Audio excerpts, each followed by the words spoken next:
na makakatakas sa akin kahit anong gawin mo. Maaabutan kita kahit saan ka tumakbo. Wag! Maawa ka sa akin! Ayoko pang mamatay! Na! Sino namang may sabing papatayin kita?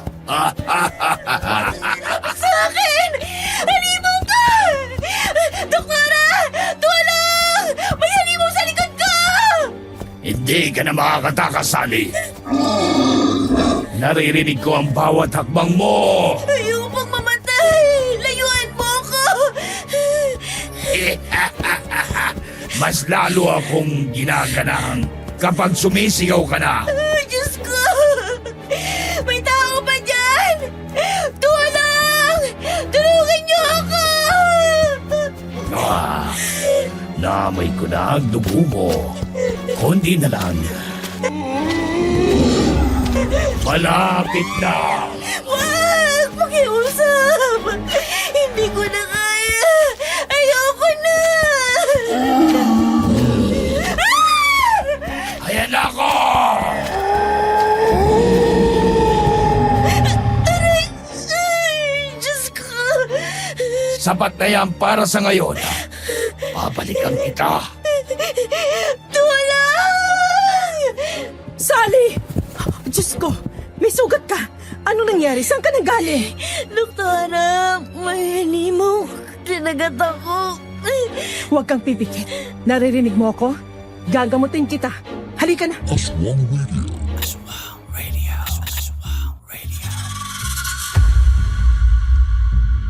Grabing habulan yan! Yung hininga ni Sally halos mag-collapse na sa kakatakbo. Tapos yung halimaw, halakhak pa ng halakhak. Kaya mas nakakatakot tuloy. Naku, gusto ko nga sana mag-react eh sabihin ko sana, ay Manong, hindi yan yung tamang way para manligaw ha. Pero seriously, ang galing nung tension. Ang tanong, ano kaya yung sapat na yan para sa ngayon? Yung sinabi, di ba? Yan yung linyang nagpapa-overthink sa ating lahat. Hindi lang basta horror. May pangakong pagbabalik. May pang-aasar. May part 2. Parang teleserye na bitin ka sa dulo. Napapaisip ka tuloy, ano bang gusto ng halimaw? Kailan ba siya babalik? O kaya, ano namang gagawin niya sa susunod? Kaya sa totoo lang, kahit nakakatakot, mas nakakaintriga pa lalo kung para saan yung mga sinabi niyang yun. Kaya, sama-sama na nating alamin yan sa kwentong ipinadala sa atin today.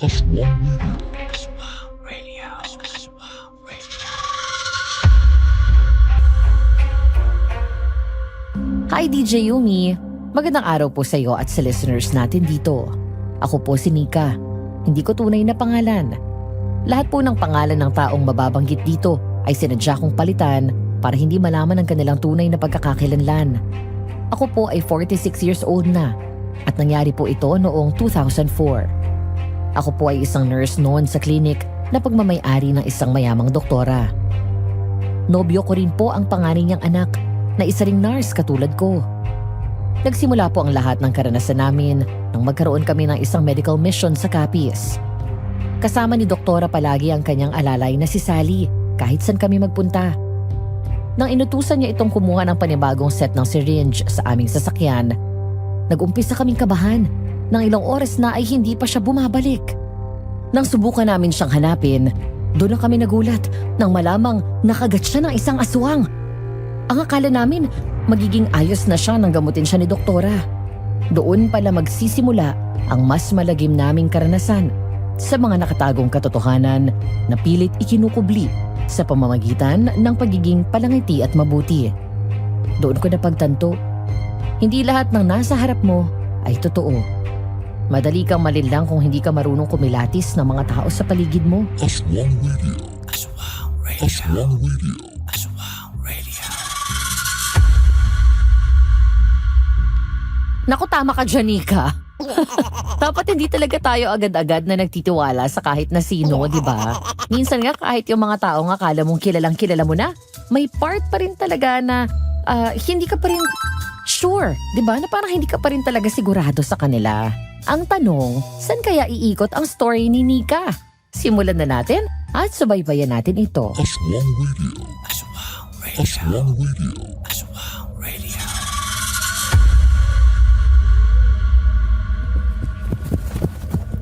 Doktora, anong nangyari kay Sally? Bakit duguan siya? Nika, Landon, hali kayo.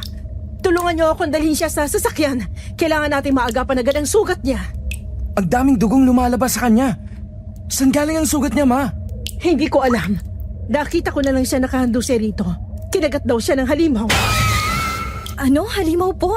Hindi kaya aswang ang ibig niyang sabihin? Ang sabi sa kwento, marami daw doon dito sa Capiz. Huwag kayong mag-isip ng kung ano-anong haka-haka. Ang kailangan nating gawin, mailigtas itong si Sally. Bilisan niyo na! Wala na siyang malay! Opo, Ma. Agad na binuhat ni Landon si Sally. Tinakbo na namin ang madilim na daan hanggang sa makarating kami sa sasakyan. Kinalughog agad ni Doktora Lucina ang mga gamit niya para hanapin ang first aid kit. Naglatag naman ako agad ng malinis na tela sa lupa dahil mahihirapan si Doktora na gamutin siya sa loob ng sasakyan. Bilis! Ang dami ng dugong nawawala sa kanya. Opo, Doktora. Landon, bilis! Eto na! Eto na! Landon, hawakan mo muna yung flashlight. Kailangan makita ng maayos ni Doktora ang sugat. Oo. Diyos ko, ang lalim ng kagat. Parang punit ang laman. Huwag kayo masyadong magalaw dyan. Nika, kuhanin mo ang gloves ko at alcohol. Kailangan linisin ko muna bago ko tahiin. Eto na po. Salamat. Landon, pigilan mo ang pag-agos ng dugo. Takpan mo ng malinis na tela yung medyo mahigpit. Ganito po ba? Huwag masyadong madiin. Baka mawala ng sirkulasyon. Yan. Yan, ganyan lang. Tama. Oo. Nakikita ko ang nanginginig na kamay ni Landon habang pinipigilan ng dugo. Ako naman, hawak ko ang flashlight habang pinapahid ni Doktora ang alkohol. Ang matinding amoy nito, sumisingaw sa hangin, pero natabunan ng amoy ng dugo ni Sally.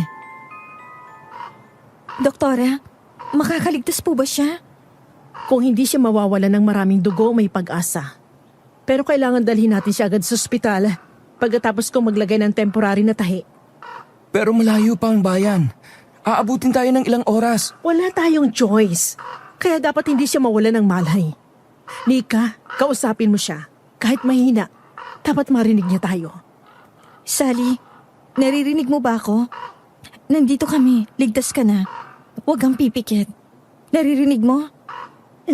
Doktora. Oo, Sally, ako ito. Huwag kang matatakot. Kaya kitang gamutin. Sandali na lang matatapos ko na ito. Ma, ang dami pa rin dugo. Tumahimik ka lang at tulungan mo akong hawakan siya. Nika, abot mo sa akin yung karayom at sutures. Eto na po, Doktora. Kinagat ko ang labi ko habang pinapanood siyang tinatahi ang sugat. Bawat tusok ng karayom, napapangiwi si Sally kahit halos wala na siyang malay. Aray. Sandali lang, Sally. Konting tiis pa. Malalampasan mo rin to. Ayos na. Dalinis ko na tatakpan. Pero hindi ito sapat. Dali na natin siya agad sa ospital. Sige po, Ma. Bubuhatin ko na siya.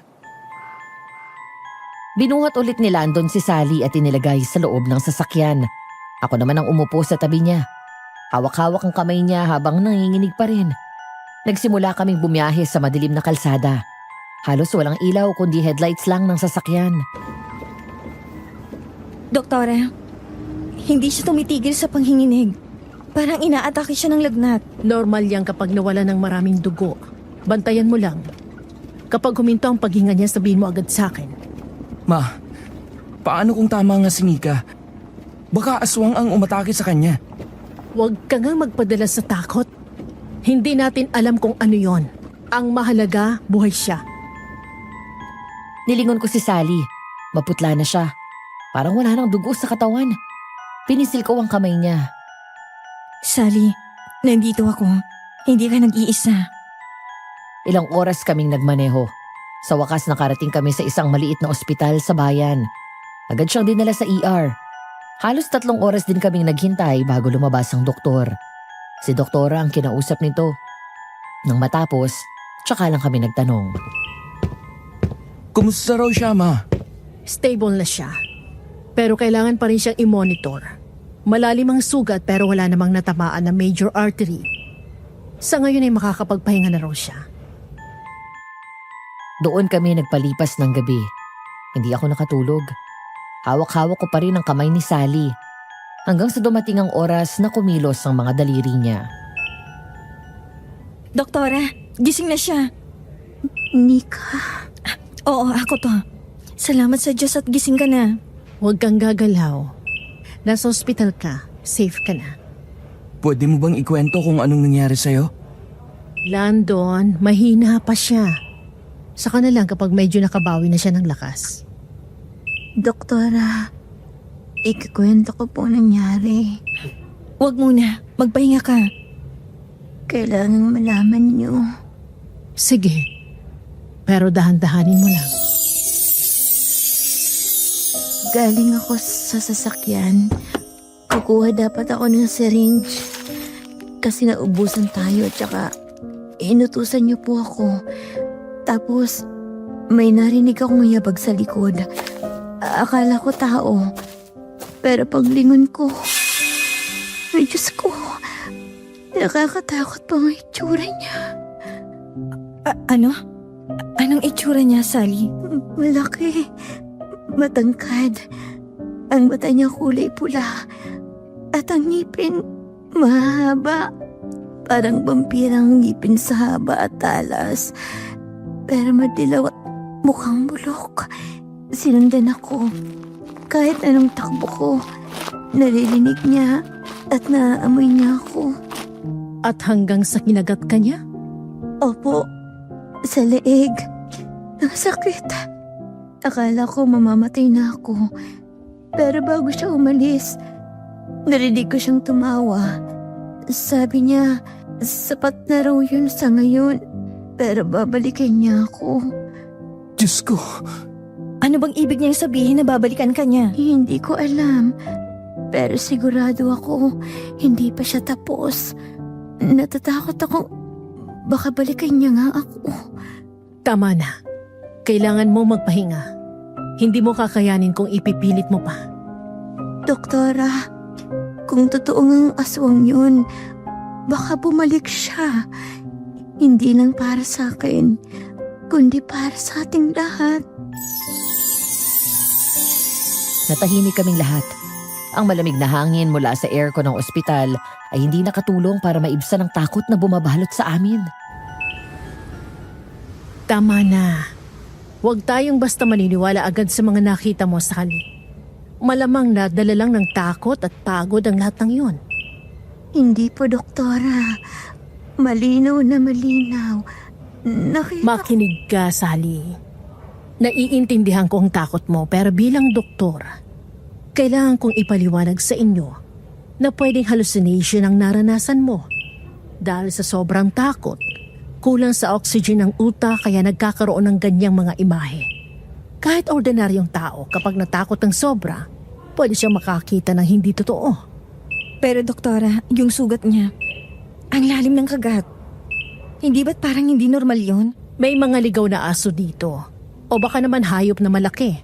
Aso, baboy ramo o kahit anong mabangis na hayop sa bundok. Kapag umatake, ganyan din ang itsura ng sugat. At sa takot ni Sally, baka nagmukha itong halimaw sa paningin niya. pero ma, sinabi niya raw na may boses. Narinig daw niya na nagsasalita habang hinahabol siya. Anak, kapag nasa bingit ka na ng buhay at kamatayan, kung ano-anong boses ang pwedeng marinig ng isip mo, hindi lahat ay literal. Maaaring echo lang ng paligid o hallucination din. Tandaan nyo, hindi lahat ng bagay na naiisip o naririnig natin ay totoo. Pero doktora, totoo. Sinabi niya, babalikan niya. Sally, kalma. Tingnan mo ko. Buhay ka ngayon. Nandito kami kasama mo. Wala kang dapat ikatakot. Yung iniisip mong halimaw, sa utak mo lang yon. Huwag mong hayaang patuloy kang takutin ang sarili mong isip. Opo, doktora. Ma, Ano yon, Landon? bigla ko lang naalala. Hindi natin kasama si Manong George pa uwi. Oo nga, naiwan siya doon. Diyos ko, oo nga, nakalimutan na natin siya. Babalikan ko na lang siya. Sasama ako. O sige na, balikan niyo siya doon. Baka mamaya pati siya makagat ng ligaw na hayo. Hindi na kami nag-aksaya ng oras. Nang matapos ang mabilis na paliwanag ni Doktora, agad kami nagpaalam ni Landon.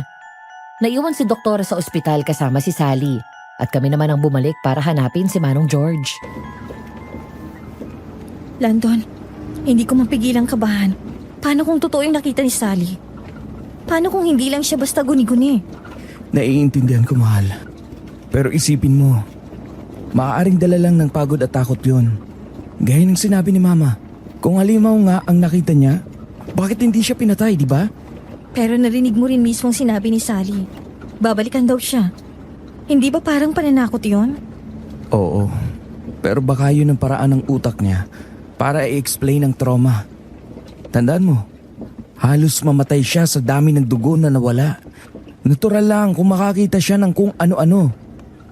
Sana nga. Sana hallucination lang talaga.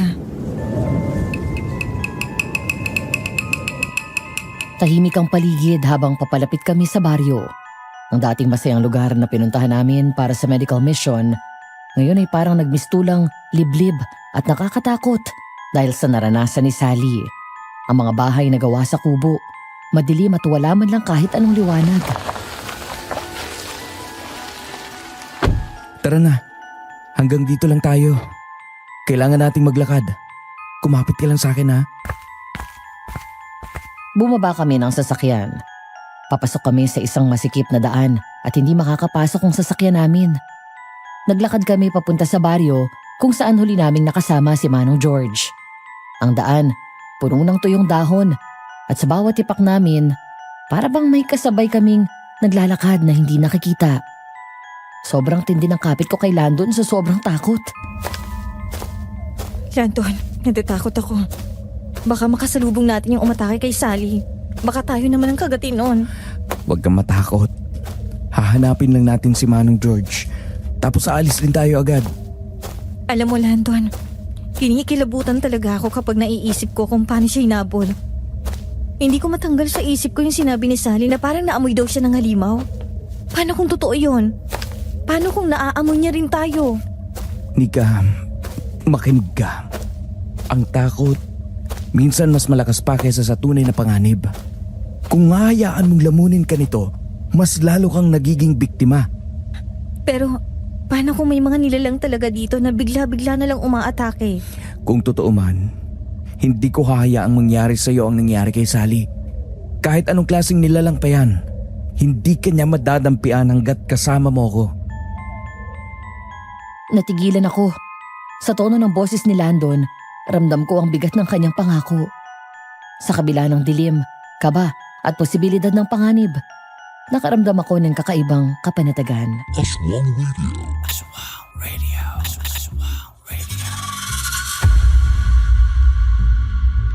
Wow! Sana all Haba ng hair mo, Joy? Haba ng hair ni Nika? Meron pa po bang isang Landon na ipagtatagol ako? Lord, I'm ready. Aswang Radio.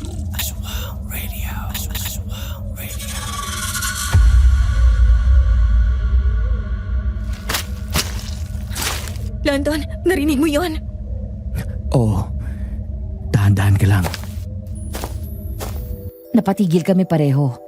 At doon sa malayo, may aninong gumagalaw. Malaki at mabibigat ang yabag.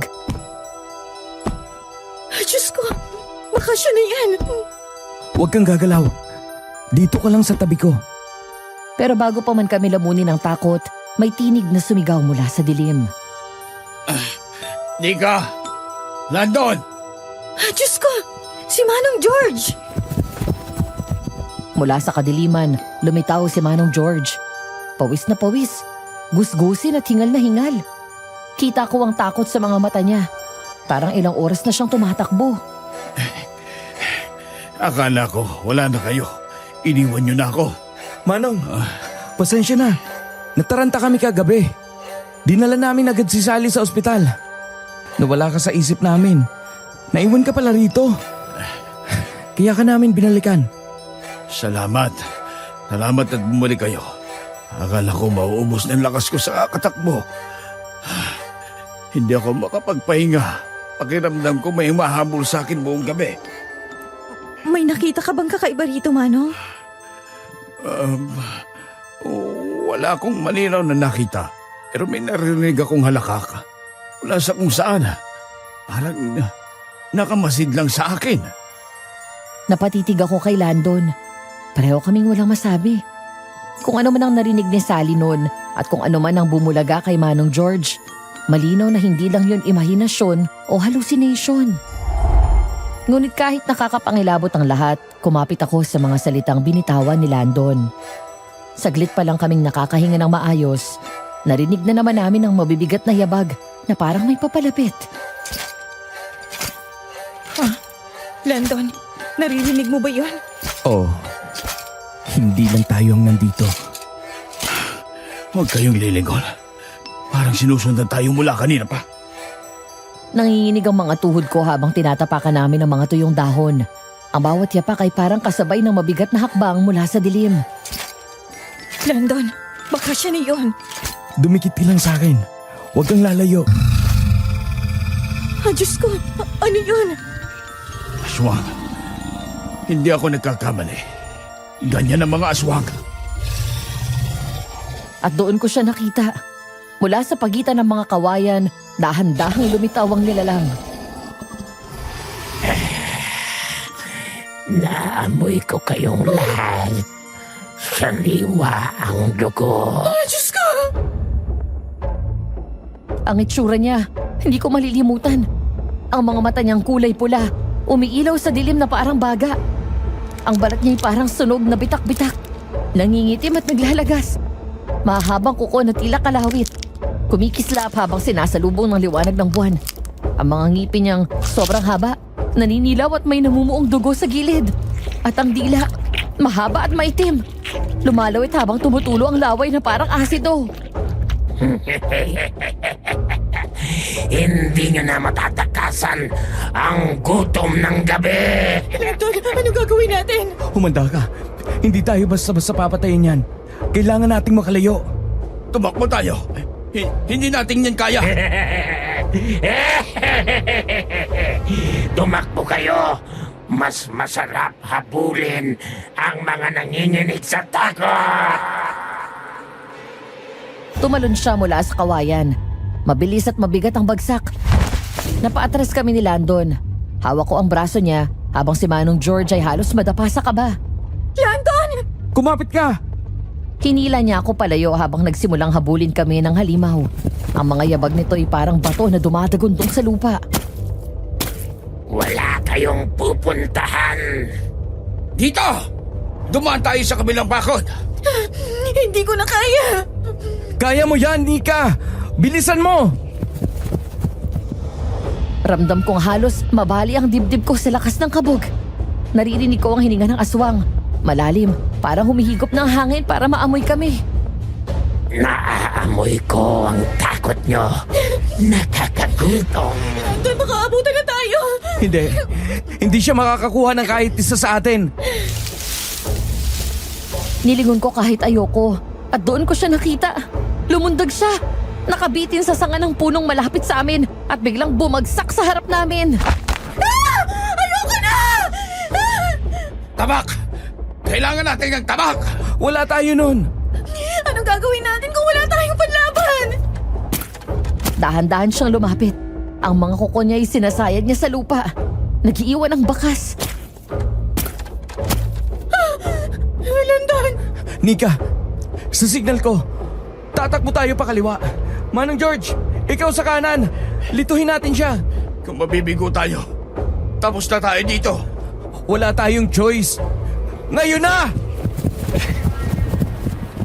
Kumalas ako at tumakbo pa kaliwa, habang si Manong George naman ay kumaripas pa kabila. Ang aswang, saglit na natigilan. Hindi alam kung sinong uunahin. Diyos ko, tulungan mo kami! Biglang ako ang hinabol niya. Ramdam ko ang hangin sa batok ko habang papalapit siya. Landon! Hoy! Dito ka! Sinugod siya ni Landon, gamit ang isang matigas na kahoy na nakuha mula sa lupa. Tinama niya sa mukha ng aswang. Landon! Tumakbo ka na! Hindi kita iiwan! Dumugo ang mukha ng halimaw pero hindi siya natumba. Sa halip, mas lalo itong nagngit-ngit. Tinapon siya ng aswang sa lupa. Napasigaw ako. Ngunit bago pa man nakalapit ang halimaw, si Manong George ay dumating na may hawak na bote. Ito ang gusto mo, hayop! Ay! Kumulo ang balat ng halimaw nang buhusan siya ng langis. Nagliyab ito na parang nasusunog. Manong, ano yun? Lagis ng niyog na may bawang. Yan ang kahinaan nila. Tumalon siya pabalik sa kadiliman. Iniwan kaming tatlo na hingan at pawisan. Landon, buhay pa tayo. Oo, pero hindi pa siya tapos. Narinig mo? Babalikan pa niya tayo. Kailangan na nating umalis. Hindi ligtas ang lugar na ito. Wala na kaming oras para mag-isip. Tumakbo kami pabalik sa sasakyan. Halos magkakasabay ang pintig ng puso at yabag namin. Nang maisara ang pinto, doon lang ako nakahinga ng maluwag. Halos mapatid ang hininga ko habang umaandar ang sasakyan. Nakapikit ako, pero ramdam ko pa rin ang pawis sa likod ko. Si Manong George, hawak ng mahigpit ang manibela. Si Landon, tahimik lang, pero nanginginig pa rin ang kamay. Landon, kung hindi dumating si Manong George, baka tapos na tayo. Oo, pero hindi ko hahayaang mawala ka, Nika. Kahit ano pa yon.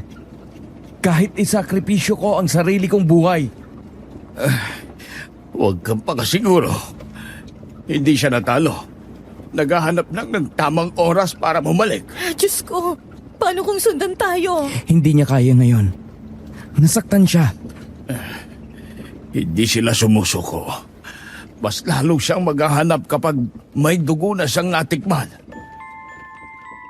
Walang nagsalita pagkatapos nun. Ang ugong ng makina at lagitik ng gulong sa lubak ng kalsada ang naririnig. Ako, pilit kong pinapakalma ang sarili. Pero bumabalik-balik sa isip ko ang itsura ng aswang.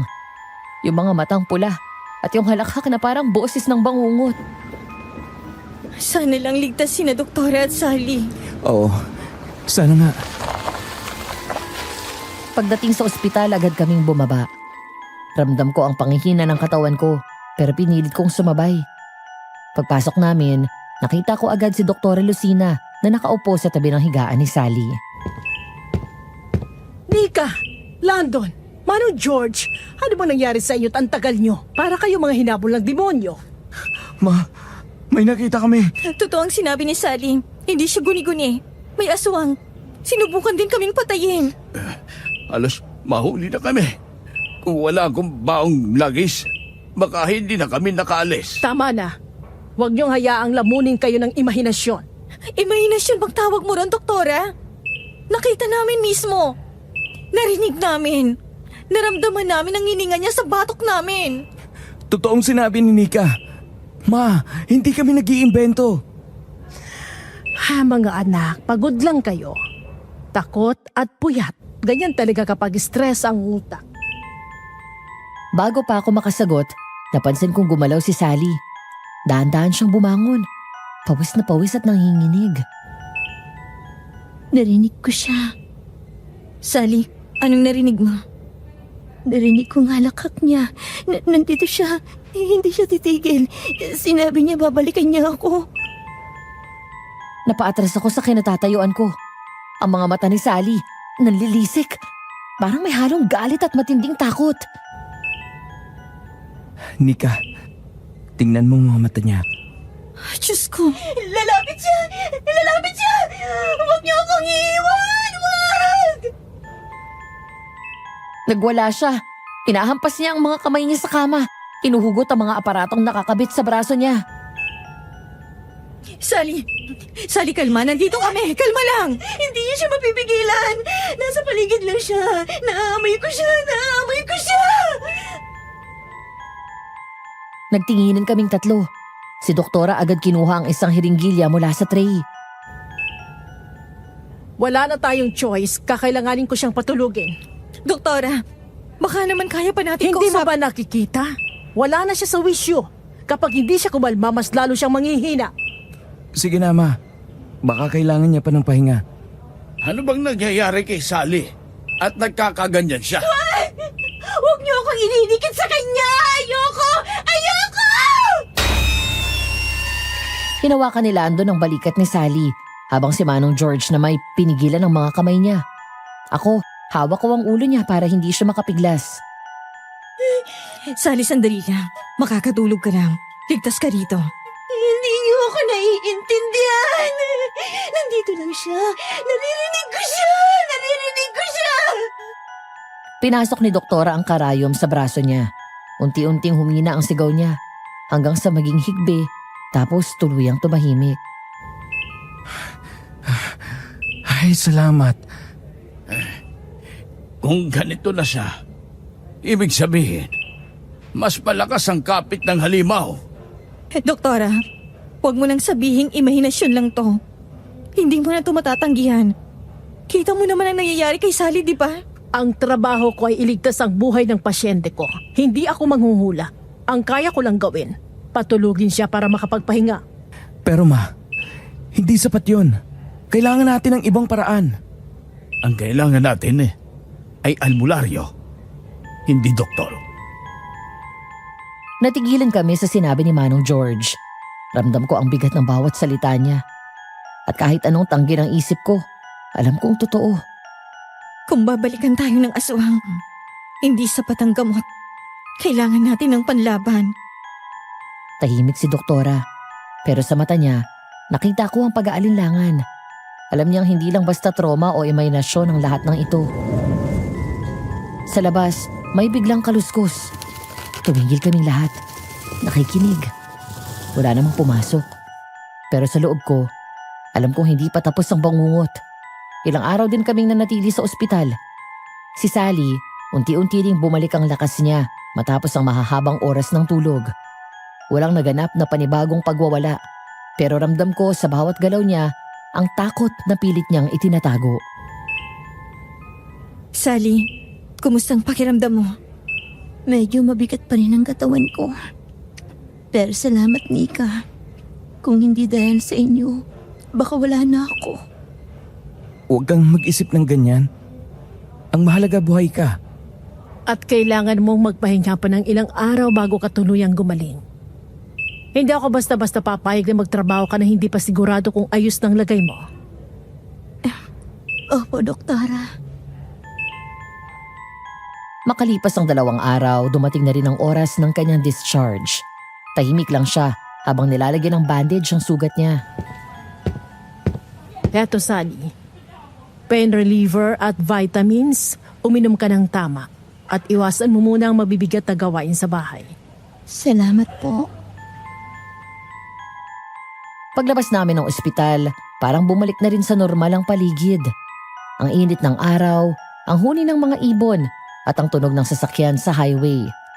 Lahat yon ay parang nakakakalma pagkatapos ng lahat ng nangyari. Nika, okay ka lang ba? Oo naman, pero aaminin ko. Hindi pa rin mawala sa isip kong lahat ng nakita ko. Naiintindihan ko. Pero siguro, mas mabuti ring i-enjoy muna natin ang katahimikan. Hindi natin alam kung hanggang kailan ito tatagal. Tumango na lang ako. Ngunit sa loob ko, ramdam ko ring may paparating pa. Kinabukasan, balik duty na ulit ako sa klinik ni Doktora. Normal na araw.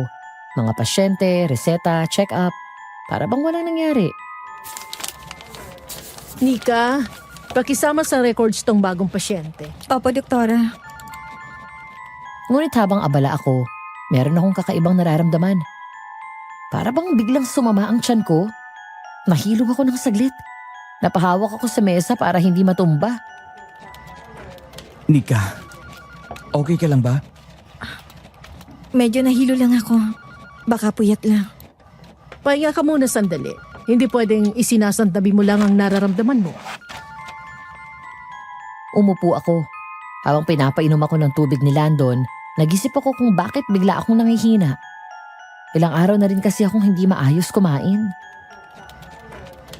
Baka stress lang. Stress? O baka iba na? Nika, ilang araw ka nang nagrereklamo ng hilo at pagsusuka.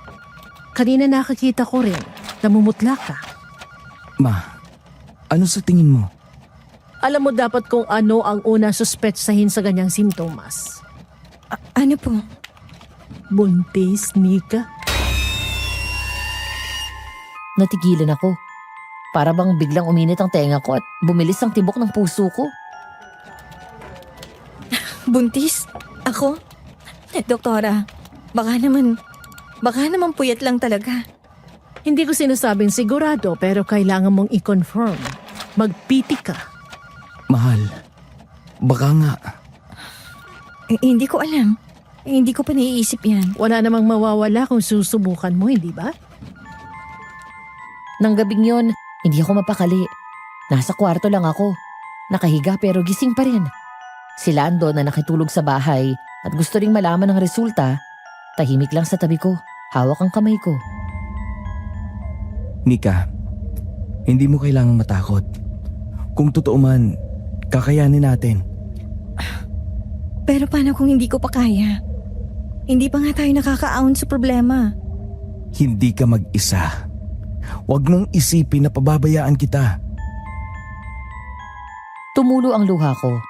Natulog ako na may halong kaba at pag-asa. Kinabukasan, umaga nang hawak ko ang PT kit, nanginginig ang kamay ko. Diyos ko. Kung ano man ang lalabas, sana kayanin ko. Pumasok ako sa banyo. Sinunod ang instructions. Habang naghihintay ng ilang minuto, pakiramdam ko napakabagal ng oras. Nika, okay ka lang dyan? Oo, maghintay ka lang. Nang tumunog ang timer, napatingin ako sa test strip. 2 linya. Malinaw. Positibo. Diyos ko. Pinikit ko ang mata ko. Mahigpit na hawak ang test. Ramdam ko ang halo-halong emosyon. Takot, tuwa, kaba. Lumabas ako ng banyo, hawak-hawak pa rin ang PT. Anong lumabas? Positive. Napangiti si Landon, pero may luha rin sa mata niya. Hinawakan niya ang kamay ko at niyakap ako. Salamat sa Diyos. Pero paano kung delikado? Dahil sa dami ng nangyayari. Hindi delikado ang bata kung aalagaan natin. Hindi delikado kung magkasama tayo. Tumango ako.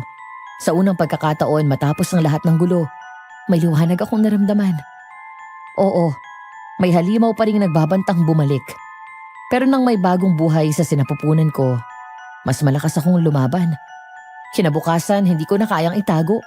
Kailangan kong ipaalam kay Doktora at kay Sally na naging kaibigan ko na rin ang tungkol sa pagbubuntis ko. Buong gabi akong nag-isip kung paano ko sasabihin. Pero alam kong wala ring saysay ang pagtatago. Doktora, may gusto sana akong sabihin. Ano yun, Nika? Mukha kang seryoso. Ma, tungkol ito kay Nika. Huminga ako ng malalim bago inilabas ang PT kit na tinupi ko pa sa maliit na tissue. Positive po. Buntis ako. Oh my God! Totoo ba yan? Opo. Congratulations, Nika! Landon, magiging ama ka na! Magiging lola na ako! Oo, ma. Magiging tatay na ako. Napaluwa ako nang makita ang saya sa mukha ng ina niya. Hindi ko inaasahan ang ganong kainit na reaksyon. Wala nang mas mahalaga pa ngayon kundi ang kaligtasan nyo. Kaya mula sa araw na ito, hindi na ako papayag na malayo ka sa amin, Nika. Sasama ka na sa bahay natin mismo. Doon ka natitira. Sa bahay niyo po? Oo, doon ay mas ligtas ka at makakapagpahinga ka ng maayos. Ako mismo ang magbabantay sa iyo. Tama si Mama. Para akong nabunutan ng tinik. Hindi man ako sigurado kung yun ba ang tamang desisyon, pero ramdam ko ang sinseridad ng alok ni Doktora. Salamat po, Doktora. Doktora, ito na po ang tubig ninyo. Pero tama po bang narinig ko? May buntis? Oo, Sally. Si Nika. May dinadala na siya. Ano? Buntis ka? Oo, Sally. Kagabi ko lang din nalaman. Biglang nanlaki ang mga mata niya. Hindi ito yung tipong simpleng gulat lang. Parang may takot na kasamang hindi ko maintindihan. Hindi. Hindi pwede. Anong ibig mong sabihin? Hindi dapat. Sally, ano pinagsasabi mo? Dapat nga tayong matuwa. Hindi kayo nakikinig. Hindi dapat yan. Tumakbo siya palabas ng silid. Naiwan kaming tatlo na nagtataka. Anong problema niya? Hindi ko alam. Pero parang natakot siya. Trauma lang siguro. Huwag niya nang pansinin. Ang mahalaga, ligtas si Nika. Tumango ako, pero hindi nawala sa isip ko ang ekspresyon ni Sally. Kinagabihan, habang naghahanda ako ng gamit para sa paglilipat sa bahay nila doktora, nasa sala sila at naghihintay sa akin. Mag-isa akong nakatira sa isang apartment dahil malayo ako sa pamilya ko para sa trabaho. Kaya naman ang desisyon na lumipat sa kanila ay madali lang din para sa akin. Maya-maya pa, nakatanggap ako ng katok sa pinto ng kwarto ko. Sally? Nika, pwede ba tayo mag-usap? Oo naman. Halika, pasok ka. Pumasok siya. Naupo siya sa gilid ng kama pero hindi nakatingin ng diretso sa akin. Pasensya ka na kanina. Ayos lang, pero bakit ganun ang naging reaksyon mo? Kasi natatakot ako. Natatakot? Sa pagbubuntis ko? Oo, Nika. Hindi mo naiintindihan. Ang mga tulad nila, kapag may bagong buhay, mas ginugusto nilang Anong ibig mong sabihin, Sally? babalikan nila tayo. At kapag nalaman nilang may bata sa sinapupunan mo, mas lalo nilang nanais na kunin ka. Kinilabutan ako sa sinabi niya. Napahawak ako sa tiyan ko. Pero, hindi ba't ligtas na tayo? Hindi pa tayo ligtas sa kanila. At ako ang patunay. Hindi ko alam ang isasagot ko. Ramdam ko ang bigat ng bawat salitang binitawan niya. Sally, bakit ka nandito? Ano po, kinausap ko lang po si Nika. Humingi lang po ako ng pasensya sa naging reaction ko kanina. Ganun ba? O siya, lumabas ka na ron. Dahan-dahan siyang lumabas. Nakatungo. Nanginginig ang kamay.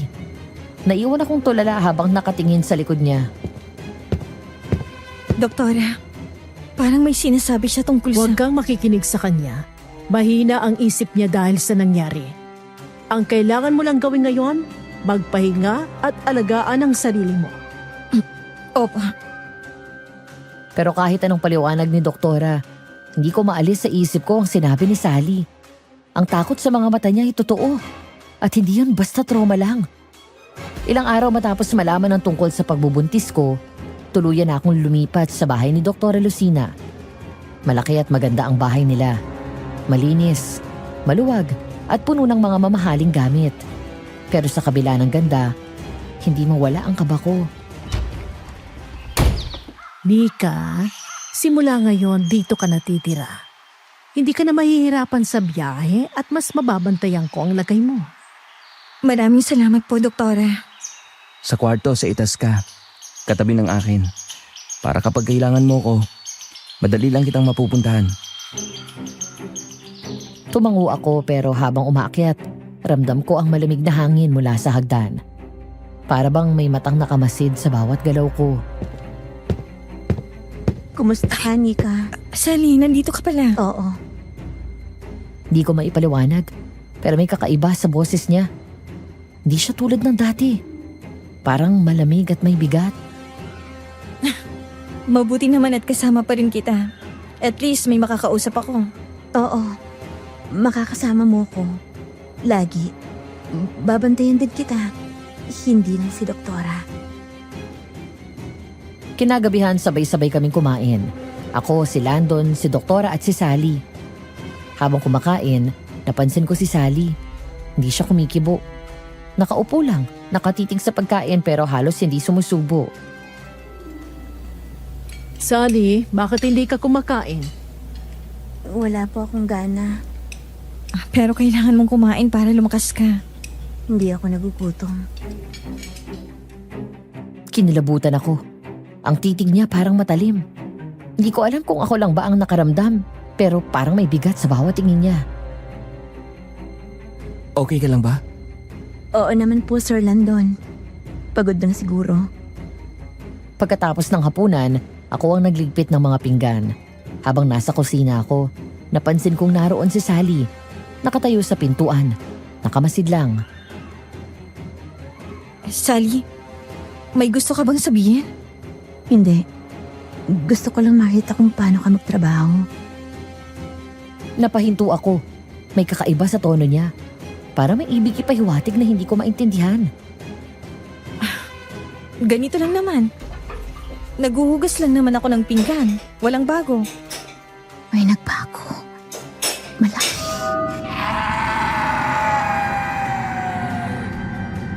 Napatingin ako sa kanya. Pero bago pa ako makapagtanong, umalis siya na parang walang nangyari. Pagsapit ng gabi, hindi ako makatulog. Bumangon ako para uminom ng tubig. Habang naglalakad ako sa pasilyo, narinig ko ang kaluskos mula sa kwarto ni Sally. Sally? Dahan-dahan akong sumilip.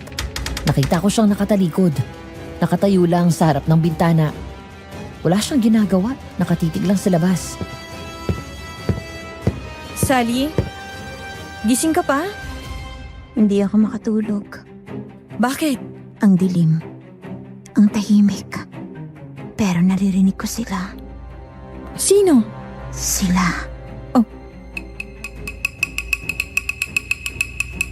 Napaatras ako. Hindi ko alam kung sino ang tinutukoy niya. Pero ramdam ko ang kaba sa dibdib ko. Baka iniisip mo lang. Pagod ka pa siguro. Hindi ako pagod. Gising na gising ako. Napalunok ako. Wala na akong nasabi pa. Bumalik na lang ako sa kwarto ko at pilit na ipinikit ang mga mata ko. Kinabukasan, habang nag-aayos ako sa klinik, napansin kong hindi pa rin kumikibo si Sally. Hindi rin siya kumain ng almusal. Sally, gusto mo bang gumawa ako ng sopas? Para lang may laman ng tiyan mo. Hindi ko kailangan. Pero kailangan mo ng lakas. Ikaw ang kailangan ng lakas. Hindi ako. Napahawak ako sa tiyan ko. Hindi ko alam kung bakit, pero parang hindi simpleng salita lang ang ibig niyang iparating. Nika, siguraduhin mong umiinom ka ng vitamins. Ayaw kong mapabayaan ng bata. Opo, doktora. Habang abala si doktora sa mga papeles, nakita kong nakatingin pa rin sa akin si Sally. Hindi siya kumukurap. Para bang binabantayan niya ako. Kinagabihan nagising ako sa kaluskos. Bumangon ako at lumabas ng kwarto. Sa dulo ng pasilyo, nakita ko si Sally na nakaupo sa sahig. Yakap-yakap niya ang mga tuhod niya at nakatitig sa kawalan. Sally? Huwag kang magtiwala sa dilim. Anong ibig mong sabihin? Dahil sa dilim, mas malinaw silang nakikita. Kinilabutan ako. Gusto ko siyang tanungin pa pero bigla siyang tumayo at naglakad pa palayo. Hindi lumilingon. Naiwan akong nakatayo sa gitna ng pasilyo, hawak ang tiyan ko. At hindi alam kung bakit parang mas lalo akong kinakabahan. Ilang araw na ring tahimik ang klinik. Akala ko unti-unti nang babalik sa normal. Pero isang hapon, may kumatok sa pinto. Nang pagbuksan ko, nagulat ako nang sumalubong sa akin ang hindi ko kilalang lalaki. Magandang hapon po. Ako po si Andres, kuya ni Sally. Kuya? Kayo palang kuya niya. Pasok po kayo. Halatang pagod siya, pawisan, at parang galing sa mahabang lakad. Bitbit niya ang malaking bag. Alam ko kasi, dito nagtatrabaho si Sally. Gusto ko sana mangamusta. At kung pwede, baka may trabaho rin na may alok si Doktora Lucina. Kahit janitor o hardinero, basta't may mapapasukan lang. Sige po. Tatawagin ko si doktora. Pero kumusta naman po kayo? Naubusan ng oportunidad sa bayan kaya napadpad ako rito. Sabi nila, mabait daw si Doktora. Baka sakaling Hindi ko na siya natapos kausapin dahil biglang bumukas ang pinto. Kuya? Nanlaki ang mga mata ni Sally. Pero imbis na matuwa, napansin kong parang nanigas ang katawan niya. Sally, puti naman at nandito ka. Nag-alala ako. Wala na akong balita sa'yo. Bakit ka nandito? Mangungumusta sana at baka may trabaho. Akala ko matutuwa ka pag nakita mo ko. Hindi ka dapat nagpunta rito. Sally, kapatid mo siya. Bakit parang ayaw mo? Hindi siya dapat nandito. Natigilan si Andres. Kita kong nasaktan siya sa sinabi ng kapatid. Anong ibig mong sabihin? Sally, ako to, kuya mo. Bakit ayaw mo ako makita? Wala. Wala naman. Gusto ko lang, umalis ka na. Sally! Huwag mong sabihin na hindi ka masaya na nandito ako. Hindi mo naiintindihan. Delikado ka rito. Delikado? Bakit naman? Hindi ba't mabait si Doktora? Ang dami kong naririnig na papuri sa kanya. Mabait? Oo naman. Napakabuti niya. Kung alam mo lang. Alin, Sally? Kung alam ko lang, ano? Ano bang sinasabi mo? Wala. Basta umalis ka na lang dito. Walang trabaho rito. Hindi ako aalis. Gusto kong makasama ka. Ilang buwan kitang hinanap. Hindi na akong dating Sally. Hindi mo na ako kilala. Sally, bakit ka ganyan magsalita sa kuya mo?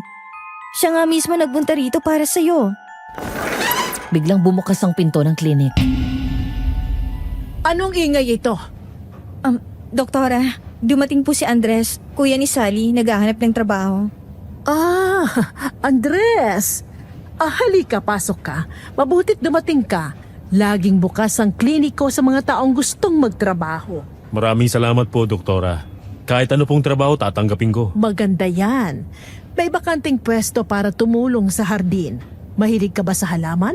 Opo, marunong din po ako mag-ayos ng paligid. Doktora, wag na. Hindi na kailangan. Lahat kami napatingin kay Sally. Bakit naman, Sally? Kapatid mo siya, hindi ba? Dapat matuwa ka. Hindi. Ayoko nandito siya. Mas mabuti kung hindi na lang siya makasali. Sally, bakit ka pa nagkakaganyan? Ako pa mismo ang ayaw mong makasama? Oo! Ayoko makasama ka rito. Hindi mo alam ang pinasok mo. Tumahimik ang paligid. Ramdam ko ang bigat ng salita niya. Si Andres nakatingin lang sa kapatid, litong-lito. Sally, anong nangyayari sa'yo? Mika, sabihin mo sa kanya. Sabihin mong hindi siya ligtas dito. Sally, hindi ko alam kung anong dapat kong sabihin. Pero kapatid mo siya. Dapat masaya ka. Hindi. Mas mabuti pang lumayo siya. Hindi niya alam kung anong totoo rito. Kung may sekreto ka, sabihin mo sa akin. Huwag mong itaboy ang sarili mong kadugo. Kuya, hindi ako pwedeng magsalita. Kapag nalaman nila. Sinong sila?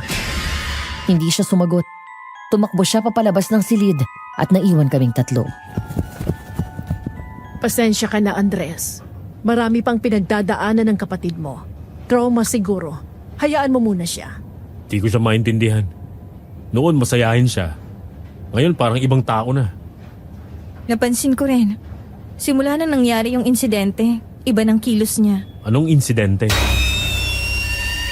Nagkatinginan kami ni Doktora. Siya nang sumagot. Naaksidente siya. Nakagat ng isang hayop. Malalim ang sugat kaya baka dala ng takot at sakit ang pagbabago ng ugali niya. Nakagat? Anong klaseng hayop? Ay, hindi malinaw. Basta ang mahalagay ligtas na siya ngayon. Kita kong hindi kumbinsido si Andres. Kung ganun, mas kailangan niya ako. Hindi ko siya iiwan. Kung ganun ay magsimula ka na bukas sa hardin. At habang narito ka, bantayan mo na rin ang kapatid mo. Opo, Doktora. Maraming salamat. Pagkatapos noon, umalis si Doktora at naiwan kaming dalawa. Tahimik lang si Andres pero halata sa mukha niya ang lungkot. Mika, ano bang nangyayari talaga kay Sally? Ang lamig niya. Ni hindi niya ako niyakap. Hindi ko rin maintindihan. Minsan parang siya pa rin, minsan parang iba na. Parang iba na? Parang may tinatago at natatakot siyang magsalita. Kung ganun, mas lalo akong magbabantay. Hindi ko hahayaang mapahamak siya. Kinabukasan, nagsimula si Andres sa trabaho sa hardin. Maaga pa lang ay naglinis na siya. Pero habang pinapanood ko siya mula sa bintana, napansin kong nakatayo si Sally sa isang sulok, nakatingin lang sa kanya. Walang imik, malamig ang mga mata. Lumapit ako sa kanya. Sally, bakit ganyan ka makatitig sa kuya mo? Hindi ka ba talaga natutuwang nandito siya? Hindi siya dapat nandito. Ay, kuya mo siya. At dahil kuya ko siya, mas delikado siya. Kinilabutan ako. Gusto kong tanungin kung bakit. Pero umalis siya bigla at iniwan ako nagtataka. Mika, nakita mo ba kung paano siya nakatingin sa akin? Parang hindi ng kapatid ang tingin niya eh. Oo, parang may galit. O baka takot. Takot? Sa akin? Hindi sa'yo, baka sa mga bagay na alam niya. Pero ayaw niyang sabihin. Kung ganon, hahanapan ko ng paraan para malaman. Aswang Radio.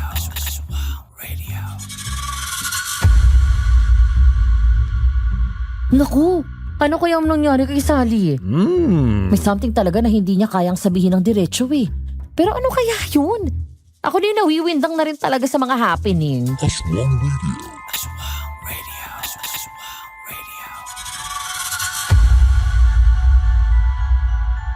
Nang gabing yun, narinig ko silang magkapatid sa may likod ng bahay. Nag-uusap. Sally, kausapin mo naman ako.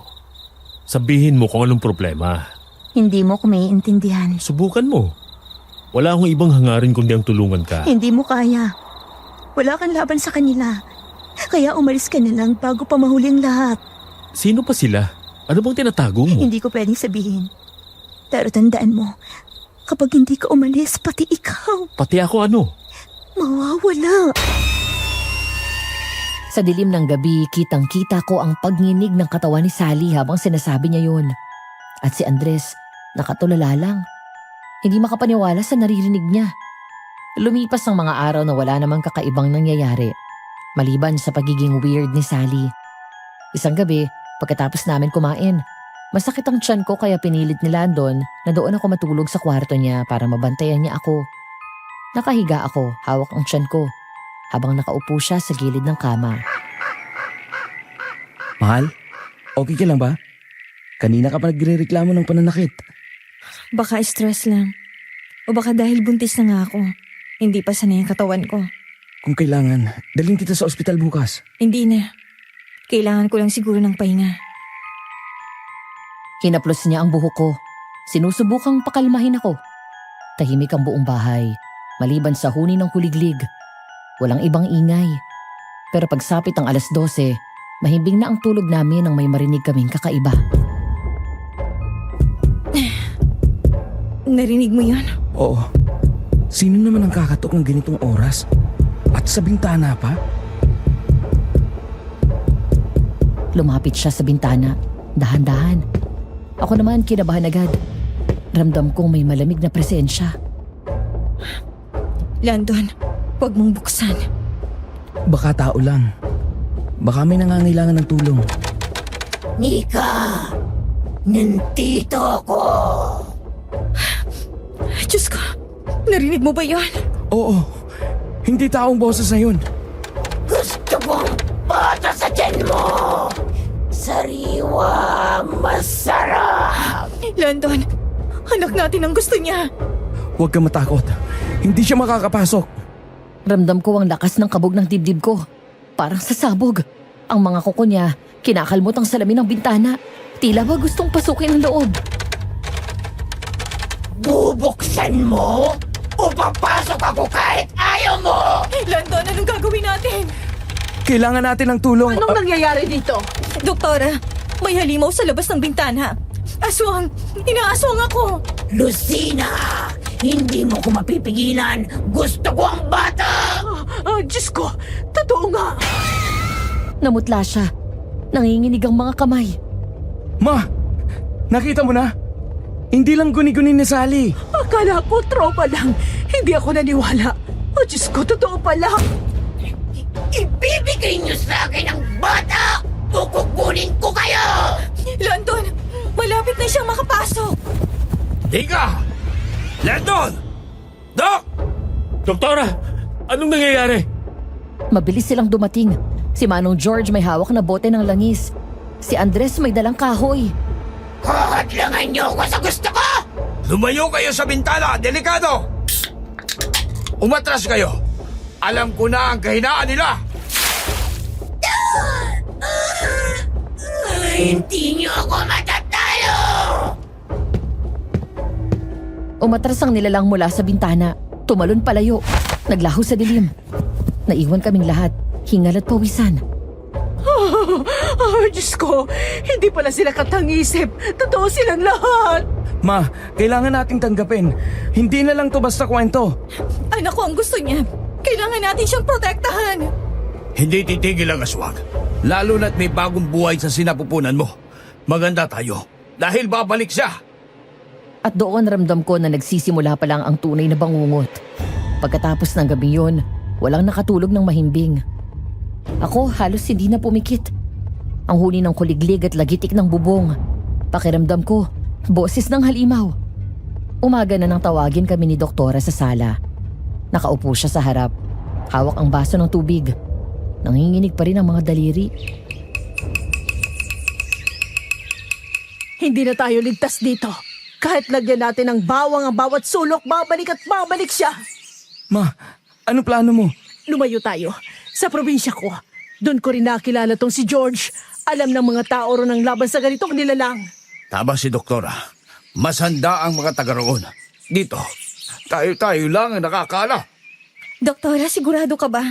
Paano kung sundan niya tayo? Mas malaki ang tsansa nating mabuhay kung mas maraming kamay ang nakahanda. Kung aalis kayo, kasama po ba kami ni Sally? Oo. Delikado rin itong si Sally dahil siya ang unang biktima. Sasama po ako. Hindi ko kayo iiwan. Ayokong may mangyaring masama kay Sally. Napatingin ako kay Sally. Tahimik siya. Nakayuko at parang hindi alam ang sasabihin. Sally, anong tingin mo? Dapat ba tayong lumayo? Kung para sa kaligtasan ng lahat, sasama ako. Mas mabuti na nag-iingat kaysa mapahamak. Bukas ng umaga aalis tayo. Kailangan nating mag-impake. Konti lang dadalhin, gamot, pagkain, damit. Doktora, paano ang klinik? Iiwan muna. Ang buhay natin ang mas mahalaga.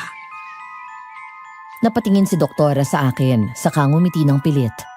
Para bang gusto niyang iparamdam na kaya niya akong protektahan kahit siya mismo natatakot. Sally, tumulong ka sa pag-aayos. Hindi pwedeng si Nika ang gagalaw. Oo, ako nang bahala sa mga gamit namin. Buong araw puro pag-iimpake ang ginawa namin. Si Landon sa kusina, si George sa labas naglalagay ng asin at bawang. Si Andres abala sa pagbibitbit ng kahoy. At si Sally, tahimik lang, parang wala sa sarili. Mahal, ilagay mo na lang ang mga gamit mo rito. Ako na mag-aayos. Salamat, Landon. Ang bigat kasi ng pakiramdam ko. Habang nakaupo kami sa sala, may humahampas na hangin mula sa labas. Bukas, bago sumikat ang araw, aalis tayo. Hindi na tayo maghihintay ng ilang araw pa. Nagbabantay ako sa labas. Kung babalik siya ngayong gabi, hindi na siya makakalapit. Bantayan din natin si Nika. Siyang pinupuntirya. Ako ang hindi matutulog. Babantayan ko siya buong magdamag. Kinabukasan, madilim-dilim pa. Nagsimula na kaming magbitbit ng gamit. Huwag kayong lalayo. Kapag may humabol sa atin, huwag kayong bababa. Diretso tayo sa baryo namin. Sumalubong ang malamig na hangin habang umuusad ang sasakyan. Doktora, gaano ba kalayong pupunta natin? 3 oras mula rito. Sa lugar na hindi basta pinapasok ng mga ganyang nilalang. Doon, may mga taong marunong. Alam nila ang ritual. Hindi tayo mag-iisa. Kung makakaabot tayo ng ligtas, doon na tayo magtatagal. Kung makakaabot, Anong ibig mong sabihin? wala. Sinabi ko lang. Mahaba pang daan. Kumirot ang tiyan ko. Napayakap ako kay Landon.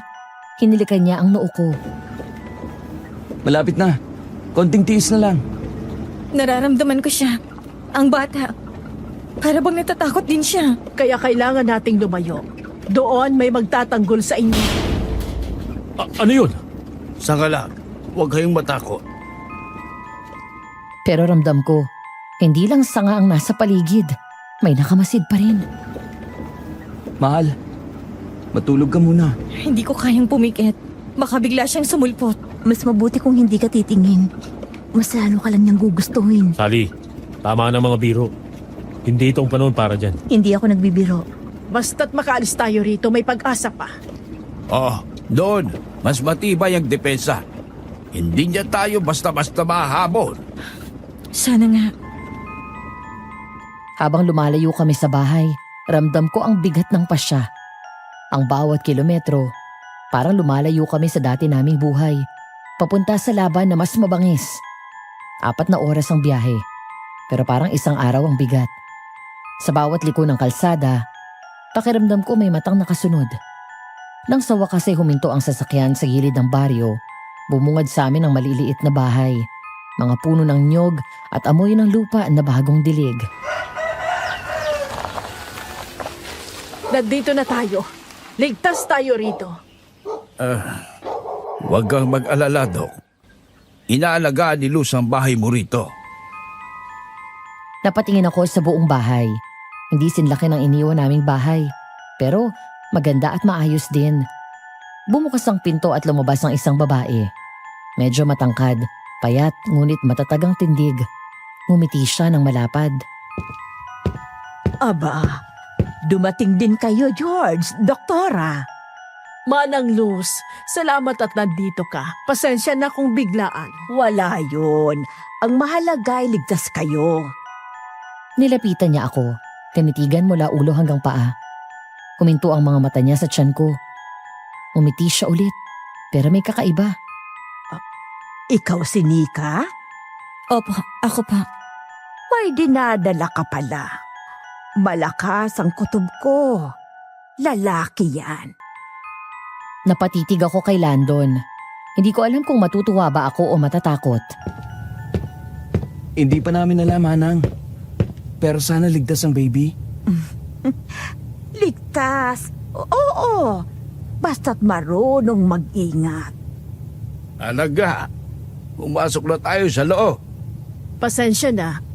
Mas maliit ito kaysa sa bahay natin, pero dito, walang makakakilala sa atin. Ayos na to. Ang mahalaga, kasama ko si Nika at ligtas siya. Maayos naman, Doktora. Hindi naman ako mapili. Maganda ang lugar. Tahimik. Pero huwag kayong masyadong tatambay sa labas kapag gabi na. Bakit, Manang? Mas mabuti nang nag-iingat. Maraming matang nakasilip kapag madilim. Ako na mag-aayos ng gamit ni Nika. Ako na. Pahinga ka na, Sally. Hindi. Kaya ko pa. Tahimik si Sally habang nag-aayos. Pero napansin ko, sa bawat tingin niya kay Andres, parang may tinatago. Nika, halika nga rito. Opo. Huwag kang kabahan. Tinitingnan ko lang ang tiyan mo. Hindi kasi kami nagkaanak nitong si George. Nilapit niya ang palad niya. Hindi dumampi pero halos malapit na. Nakaramdam ako ng lamig. Malakas ang bata. Pero marupok ka. Dapat hindi ka laging naglalakad. Huwag kang masyadong lalapit sa bintana. Bakit po? May mga matang nag-aabang. Hindi lahat ng tao rito ay kasing bait ng tingin mo. Kumirot ang tiyan ko. Hindi ko alam kung ginhawa ba o kaba ang dala ng mga sinabi niya. Manang, salamat sa paalala. Ako nang bahala kay Nika. Oo, bantayan mo siya. Lumapit si Doktora, umupo sa tabi ko. Nika, magtiwala ka. Dito mas maraming kakampi. Si Manang Luz, patagal ko na rin kilala yan. Mabait at mapagkakatiwalaan. Basta tanda kayong makinig. Ligtas kayo rito. Parang may dumaang anino sa labas. Hayaan mo lang. Hindi lahat ng nakikita ay dapat habulin. Bukas ay mag-uusap tayo kung paano tayo maghahanda. Hindi na pwede ang maging kampante. Kung may babalik na halimaw, mas mabuting alam nating lumaban. Handa ako. Kahit anong mangyari, hindi ko hahayaan mawala si Nika o ang anak namin. Landon, Mahigpit ang tali ng dugo.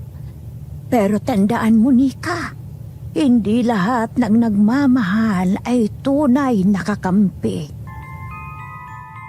Hindi ko alam kung bakit nanginginig ako sa sinabi niya. Parang may ibang ibig sabihin. Niyakap ko ang tiyan ko. Pinakiramdaman ang tibok sa loob. Sa mga unang buwan namin sa bagong bahay, parang normal lang ang lahat. Tahimik, maayos at ligtas. Pero hindi nagtagal, napansin kong tuluyan ang nagbago si Sally. Hindi na siya ang dati kong nakakausap. Malamig na ang pakikitungo niya. Halos wala ng emosyon ang mga sagot niya. Sally, gusto mo bang samahan kitang magluto? Hindi na. Kaya ko nang mag-isa. Sally, bakit parang iniiwasan mo kami nitong mga nakaraang araw? Wala. Pagod lang. Sally, hindi magandang palaging malamig ang ugali mo. Tandaan mo, kailangan natin magtulungan dito. Opo, Doktora. Pero kahit ganon, ramdam kong may tinatago siya. At tuwing hating gabi, may mga oras na bigla na lang siyang nawawala. Minsan nagigising ako sa tunog ng kaluskos at mga impit na hikbi mula sa pasilyo. At kapag sinisilip ko, wala namang tao roon. Mahal, baka si Sally yun. Pero bakit kaya siya umiiyak? Hindi ko rin alam. Pero parang mas lumalala siya araw-araw. Isang gabi hindi ko na natiis. Bumangon ako at sinundan ang tunog ng yabag. Sa may kusina nakita ko si Sally. Nakatayo lang siya, nakaharap sa bintana at umiiyak. Sally, Nika, bakit gising ka? narinig kita. Bakit ka umiiyak? May problema ba? Wala. Bumalik ka na sa kwarto niyo. Hindi kita iiwan dito ng mag-isa. Sabihin mo na lang sa akin kung anong bumabagabag sa'yo. Naririnig ko sila. Gabi-gabi. Sila? Sinong sila? Anong nangyayari dito? Si Sally. May naririnig daw siya. Oo. Naririnig ko silang tumatawag sa pangalan ko. Kapag hating gabi, naririnig ko mga tinig nila sa dilim. Ano na namang pinagsasabi mo, Sally?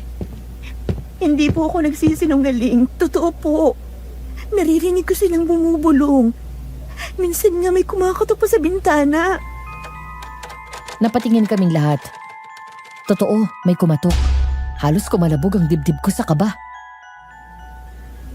Diyos ko, narinig niyo ba yun? Oo. Pero baka hangin lang yun. Hindi hangin. Kilala ko sila. Gusto nila akong kunin ulit. Tumigil ka na, Sally. Lahat yan ay bunga lang ng takot mo. Hindi! Hindi kayo naniniwala sa akin!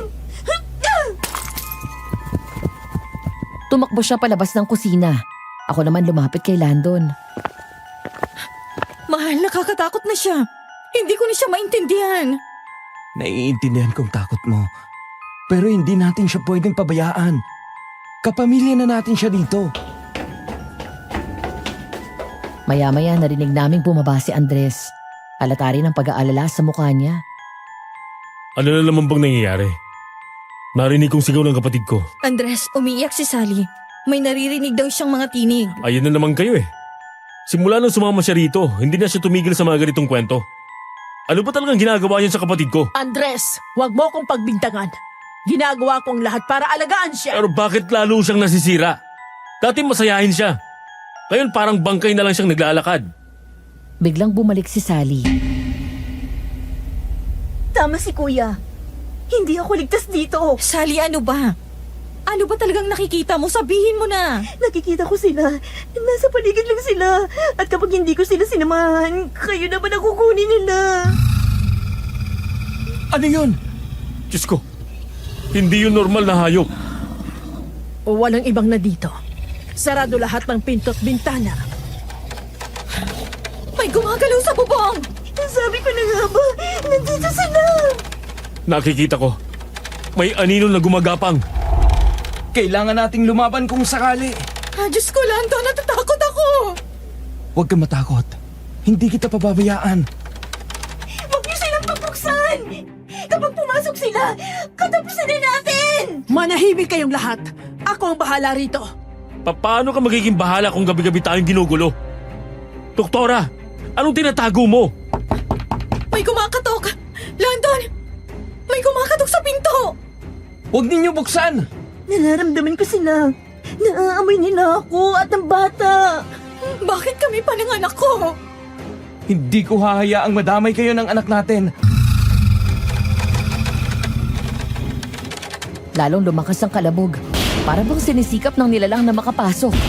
Sa gitna ng lahat, nakita kong nakatiting si Sally sa akin. Malamig ang mga mata. Nika, kapag hindi nila ako nakuha, ikaw ang kukunin nila. Anong ibig mong sabihin? Hindi ko sila mapigilan. Pero baka kaya mo pagpiliin kung sinong mawawala. Sally, huwag kang magsalita ng ganyan. Walang mawawala sa atin. Walang kukunin sa atin. Halos madurog ang puso ko sa kaba. At sa mismong gabing yon, alam kong hindi na kami ligtas. Hindi lang si Sally ang pinupuntirya nila. Pati ang bagong buhay sa sinapupunan ko. Hindi ko na alam kung gaano pa katagal kakayanin ng pinto. Ramdam kong bawat hampas ay parang gusto nang basagin ang kahoy at lamunin kami ng nilalang sa labas. Landon! Hindi na tatagal tong pinto! Hawakan mo ko. Andres! Hindi ko hayaang makapasok siya. Diyos ko! May mga kuko na! Tingnan mo! Nabubutas na ang kahoy! Sabi ko na sa inyo, babalik sila! Hindi sila titigil hanggat may makukuha sila! Parang guguho na ang lahat. At bago pa tuluyang bumigay ang pinto, may biglang malakas na sigaw mula sa labas. Umatras kayo, mga hayop! Sa asin at ako'y wala kayong panlaban! Lumayas kayo!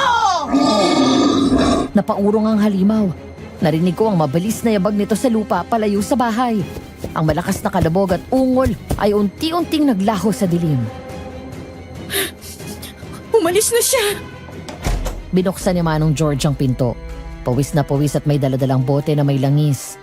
Si Manong Luz naman, hawak ang isang plastik ng asin. Huwag niyong basta hayaang mapasok kayo ng mga yon. Matagal ng gutom ang halimaw na yon. Kung hindi kayo nag-ingat, baka wala na kayo lahat ngayon! Napatingin ako kay Sally.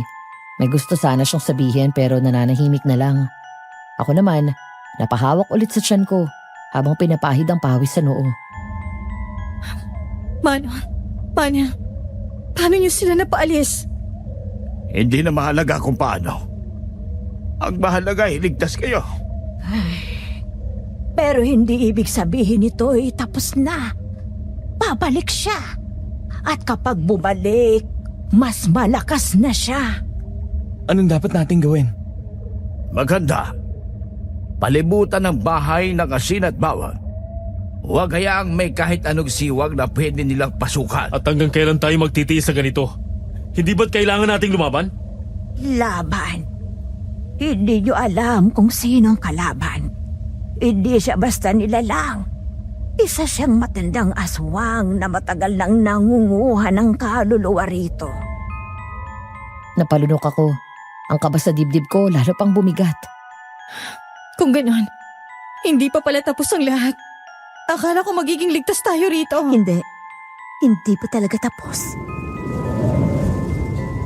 Sa gabing yon, kahit umalis ang halimaw, ramdam naming lahat na babalik pa siya. Mas gutom, mas mabangis, at mas determinado. Akala namin magiging payapa na ang mga gabi. Tahimik ang buong bahay. Tanging tiktak ng orasan at mahihinang huni ng kuliglig ang maririnig.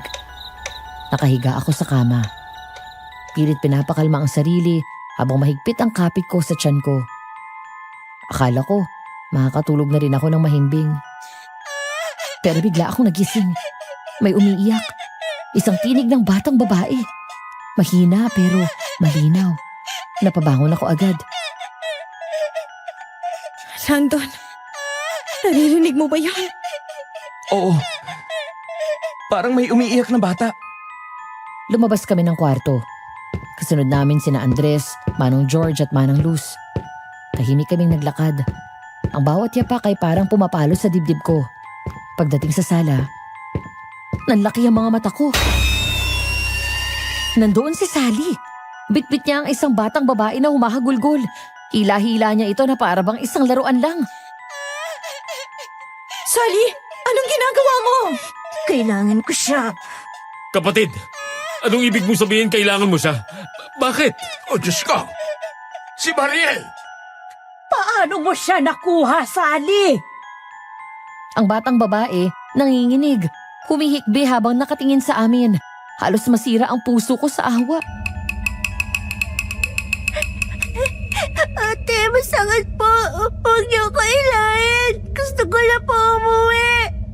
Huwag niyo po ako saktan. Ayoko po. Ayoko po mamatay. Nabitawan ni Lando ng hawak niyang kahoy sa sobrang gulat. Ang mga mata naming lahat nakatutok kay Sally. Pero siya, matigas ang titig. Wala nang bakas ng dati kong kaibigan. Malamig. Tila wala ng kaluluwa. Sally, pakiusap. Ibalik mo ang bata. Hindi mo kailangan gawin to. Hindi niyo naiintindihan. Kailangan kong gawin to. Huwag mong idadamay ang inosenteng bata, Sally! Ano nang nangyayari sa'yo? Hindi ako ang nagbago. Kayo ang bulag. Nagbubulag-bulagan kayo sa katotohanan. Sally, bitiwan mo siya bago pa mahuli ang lahat. Ay, Diyos ko. Huwag naman sana. Mga mapagpanggap! Sally, tama na! Pero imbis na sundin kami, lalo pang hinila ni Sally ang bata. Nakita kong dumugo ang braso ng paslit dahil sa pagkakakapit niya. Napaiyak ito ng mas malakas. Sally, tama na! Hindi ako titigil. Sa gabing to, papatayin ko siya! Sa harapan niyo! Para akong napako sa kinatatayuan ko. Lahat kami natigilan dahil ang Sally na kaharap namin ngayon, hindi na siya ang Sally na kilala namin. Hindi ko alam kung anong mas nakakatakot. Ang halimaw na pilit pumapasok o si Sally na nakatayo ngayon sa harap namin.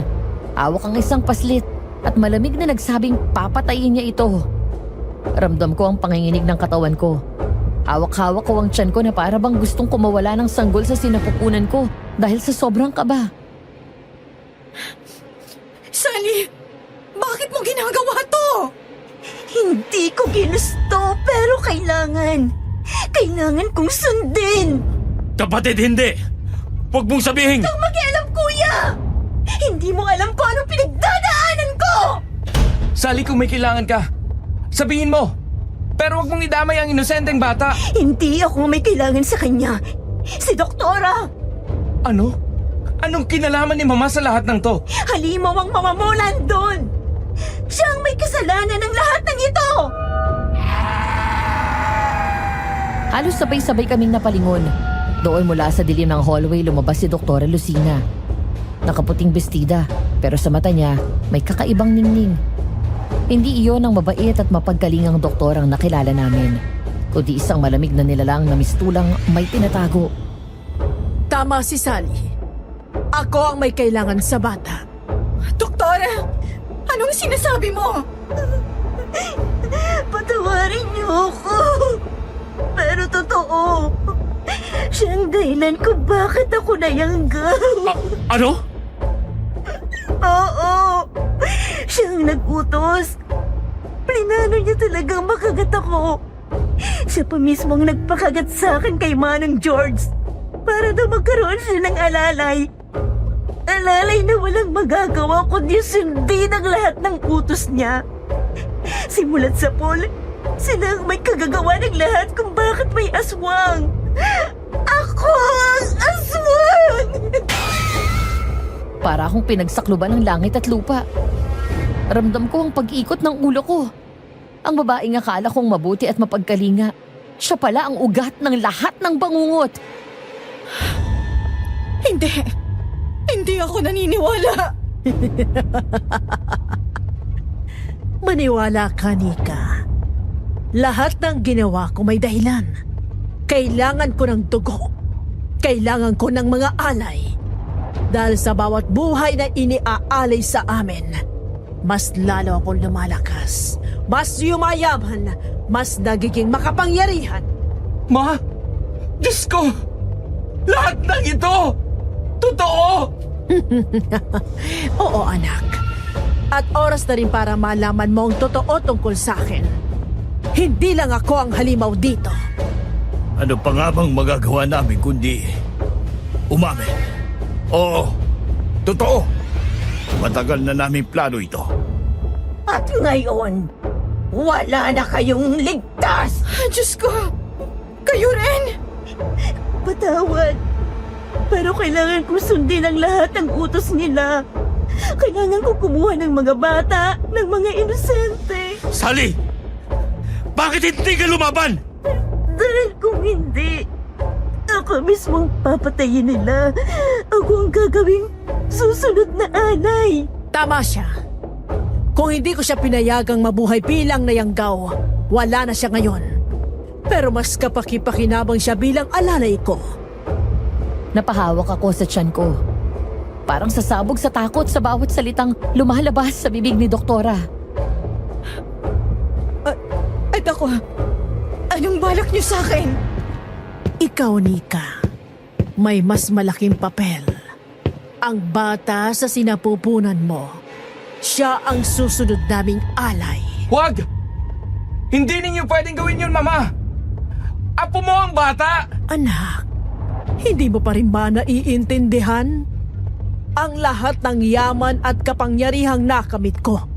Dahil sa mga alay na binigay ng mga katulad ni na George at Luz. At ngayon, ang magiging bunga nyo ni Nika. Siya ang magiging pinakadakilang alay sa lahat. Wala kayong karapatan! Karapatan? Kami ang may hawak ng buhay at kamatayan dito. Ang bata sa tiyan niya, kapag inalay, magbibigay ng kapangyarihang hindi ninyo lubos maiisip. Nanginginig ang buong katawan ko. Gusto kong tumakbo, pero nanigas sa mga paa ko. Si Sally, nakayuko, umiiyak. Hawak pa rin ang batang si Mariel. Doktora, wag na siya. Sapat ng batang to. Si Mariel na lang. Ate, ayoko po. Huwag niyo ko ibigay, ate! Sally, tama na! Hindi ko alam ang gagawin ko. Bitbitin mo ang bata. Ihanda mo siya. Kailangan natin magsimula bago sumikat ang araw. Huwag!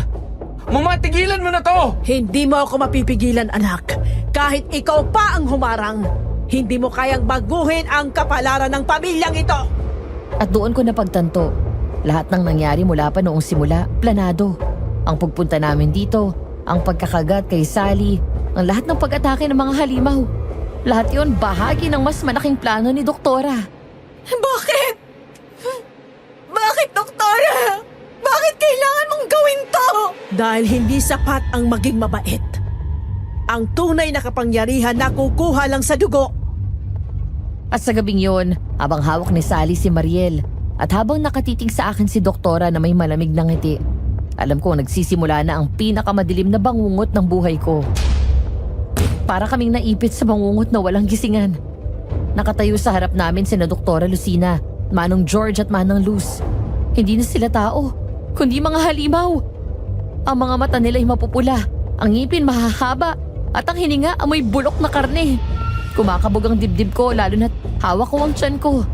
Ramdam ko na ang lahat ay matatapos ngayong gabi. Hawak pa rin ni Sally si Mariel, umiiyak at nanginginig. Ngunit sa kabila ng mga luha niya, may kakaibang kislap akong nakita sa kanyang mga mata. Sally, simulan mo na. Ihanda ang bata. Opo, Doktor. Sally! Huwag mong gawin yan! Kung may natitira ka pang puso, itigil mo na! At bago pa makagalaw si Sally, bigla na lang sumulpot ang isang matandang lalaki mula sa dilim. May dala siyang malaking tungkod at sa bawat hakbang niya ay may kalansing ng mga mutya at kampanilya. Tama na, Sally! Ako na ang bahala. Sino siya? Lolo Jose! Salamat at dumating ka. Sally, anong ibig sabihin nito? Hindi niyo ako napasunod. Hindi ako kumuha ng mga biktima para sa inyo. Gabi-gabi akong lumalabas.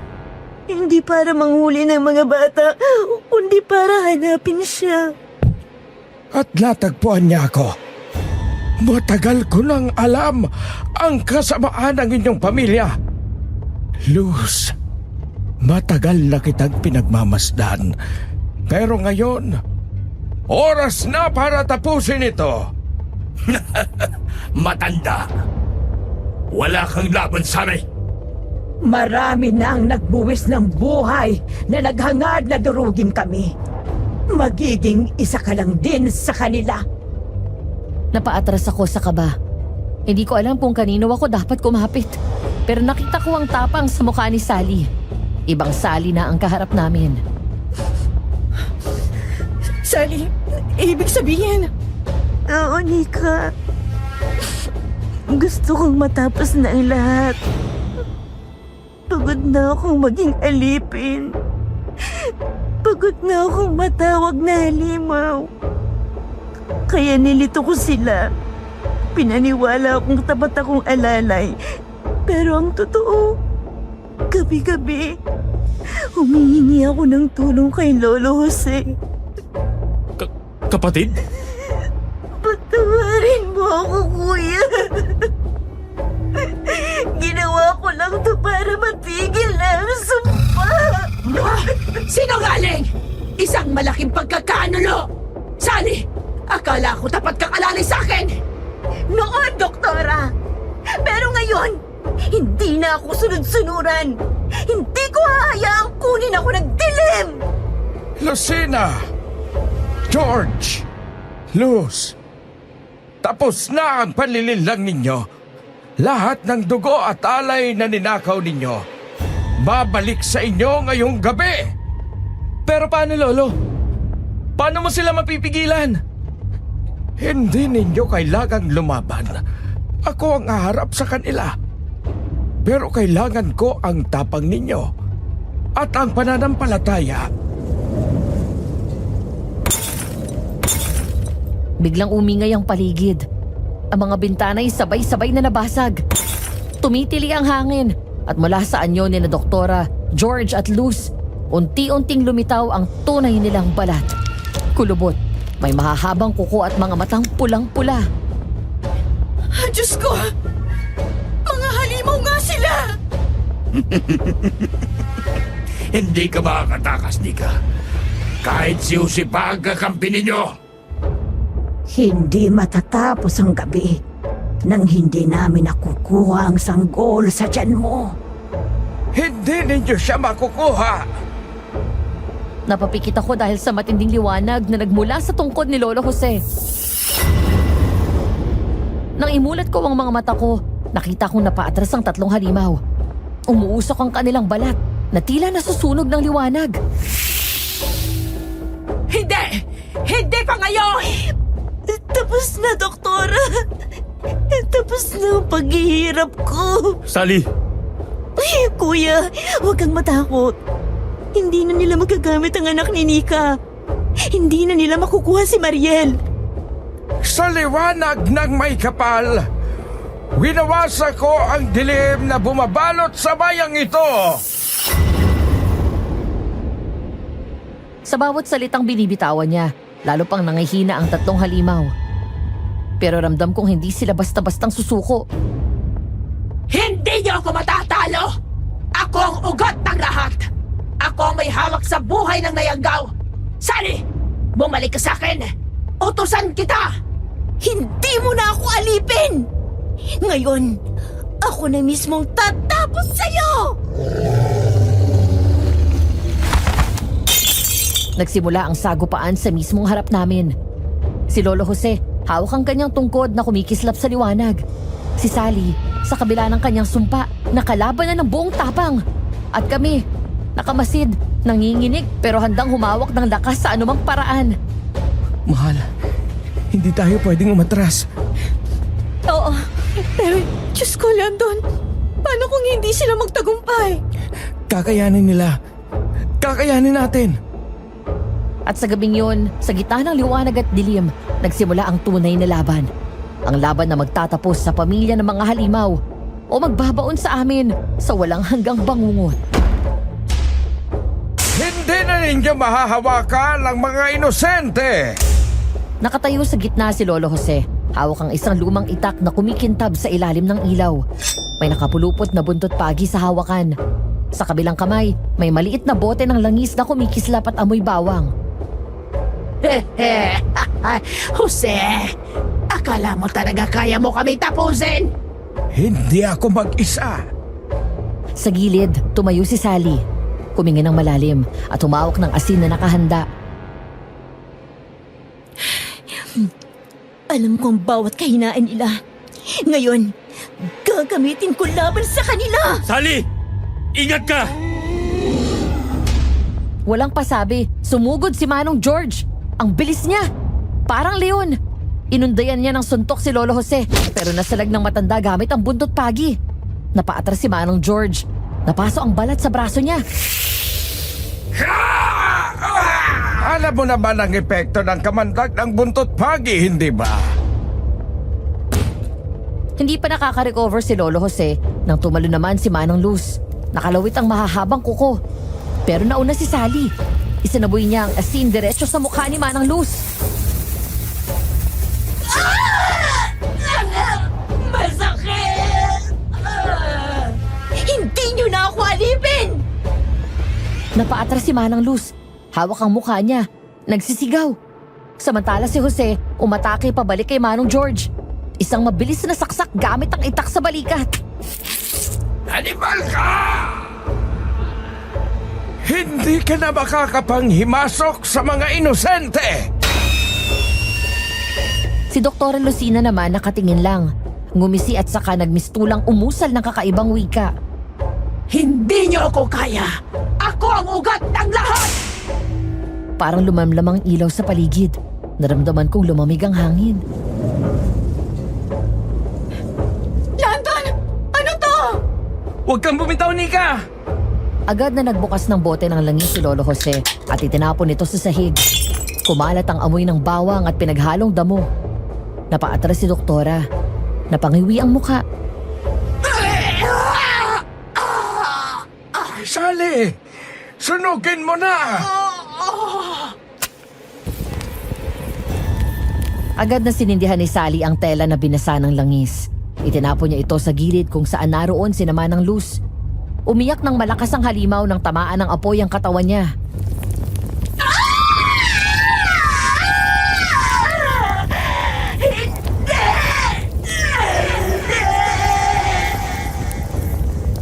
Sa harap ng lahat, tumumba si Manang Luz. Nag-aapoy hanggang sa tuluyan siyang hindi na kumilos. Isa na lang! Bumaling kami kay Manong George, pero sa huling lakas niya, sinugod niya si Sally. Ikaw ang traidor! Ikaw ang sisirain ko! Napatumba si Sally. Ngunit bago siya tuluyang malapa, sumugod si Lolo Jose at inundayan ng itak si Manong George. Tumama ito sa leeg.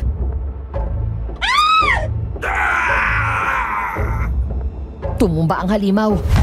Duguan at hindi na kumilos. Naiwan na lang si Dr. Lucina. Nakatayo at nanginginig sa galit.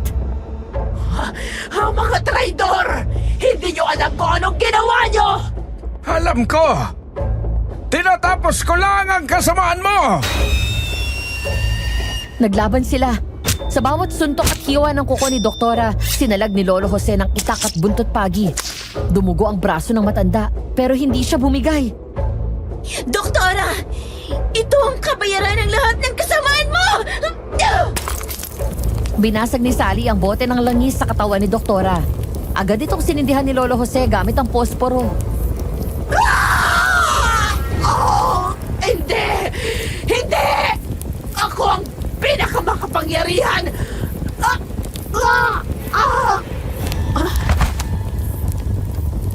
Naputol ang tinig niya nang lamunin siya ng apoy. Ang sigaw niyang kumalat sa buong bahay hanggang sa wala na kaming narinig kundi ang pagliyab ng apoy. Nakaluhod si Sally, humahagulgol. Si Lolo Jose, nakahawak sa balikat niya. Hingal pero matatag. Tapos na. Wala na ang mga halimaw. Salamat. Sa wakas, tapos na ang sumpa ko. Kapatid, hindi ka nag-iisa. Ako, napahawak sa tiyan ko. Lumuluha ng mahaba. Sa wakas, ligtas ang sanggol ko. Sa wakas, tapos na ang bangungot. Lumipas ang ilang linggo matapos ang bangungot na dinanas namin. Unti-unting bumalik ang katahimikan. Wala nang gabi na may biglang kaluskos. Wala lang hikbi ng mga nawawalang bata. Tahimik na ulit ang mga gabi. At ang bawat araw, may dalang pag-asang dati parang imposible nang maramdaman. Nasa gilid ng ilog ako noon. Nakatampisaw ang mga paa habang si Landon ay nakaupo sa tabi. Pinapanood ako. Ang araw ay maliwanag at para kaming dalawang taong muling isinilang sa bago at mas ligtas na mundo. Hindi ko pa rin matanggap Ang ano? na ang mama ko, si Dr. Lucina, siya pala ang halimaw. Nakita kong nangingilid ang luha sa mata ni Landon. Noon ko lang siya nakita ng ganun kahina na para bang nabasag ang lahat ng paniniwala niya tungkol sa kanyang ina. Landon, hindi mo kasalanan ang ginawa niya. Pero anak niya pa rin ako. Lumaki akong iniidolo siya bilang doktor. Matalino, respetado ng lahat. Wala akong kamalay-malay na habang pinagmamalaki ko siya, may mga tao siyang dinadala sa kamatayan. Hindi ibig sabihin na dugo ka niya, ganun ka na rin. Iba ka, Landon. Pinili mong lumaban. Pinili mong ipagtanggol kami. Sana hindi ko na lang siya naging ina. Ramdam ko ang bigat ng sakit niya. At sa kabila ng lahat, natutuwa kong mas mahalin siya dahil sa katotohanang pinili niyang maging kabaliktaran ng ina niya. Ang anak natin, hindi lalaki na may ganong kadiliman. Ipapakita natin sa kanyang kabutihan. Oo. Hindi ko hahayaang madumihan ang dugo niya ng kasalanan ng ina ko. Iniisip mo pa rin siya, no? Oo. Hindi ko alam kung kailan mawawala to. Kahit tapos na siya, kahit abo na lang ang natira, parang nakaukit sa isip ko ang bawat ngiti niya habang sinasabi niyang siya ang ugat ng lahat. Mama ko siya, pero hindi na ako anak niya. Siguro, Landon. Kaya tayo binigyan ng anak para maputol ang tanikala ng dugo. Para mapatunayan na kaya mong maging ibang tao. Kaya ko, no? Kahit ang dugo ni Mama ay dugo ng halimaw. Oo. Dahil hindi dugo ang nagdidikta ng tao, kundi puso. Doon siya napaiyak ng tahimik. Inayaan kong bumagsak ang mga luha niya sa balikat ko. Sa unang pagkakataon, pinakawalan niya ang lahat ng bigat. Lumipas ang mga buwan. Isinilang ko ang anak naming si Leah, malusog at mapayapa. Sa tuwing tinitingnan ko siya, nakikita ko ang pangako ng isang mas mabuting bukas. Si Sally na natili sa tabi namin. Tinulungan siya ni Lolo Jose na tuluyang masira ang mga bakas ng sumpa sa kanyang katawan. At si Andres, buong pusong tinanggap ang pagbabalik ng kapatid niya. Sa lahat ng pinagdaanan namin, natutunan kong hindi kayang sukatin ng dugo o pangalan ang pagkatao ng isang tao. Si Landon, anak ng halimaw, pero pinili ang kabutihan. Si Sally, nilaso ng takot at sumpa, pero pinili ang paglaya. At ako, natutong maging matatag. Hindi lang para sa sarili ko, kundi para sa buhay na iniluwal ng sinapupunan ko. Ang aral na iniwan ng karanasang ito ay malinaw pa rin hanggang ngayon sa akin. Ang kadiliman ay laging susubok na lamunin tayo. Pero kung pipiliin nating lumaban, magtiwala at kumapit sa isa't isa, laging mananaig ang liwanag. At ang liwanag na yon, hindi kailanman kayang patayin ng kahit anong halimaw. Bago ko po tapusin itong kwento, may gusto po sana akong itanong. Sana masagot niyo ako sa comment section kung mapipili po ang kwento ko. Kung kayo po si Dr. Lucina, magagawa niyo bang umanib sa masama kapalit ng yaman at kapangyarihan? Usapang praktika lang po tayo Kung oo, bakit? Aswang Radio.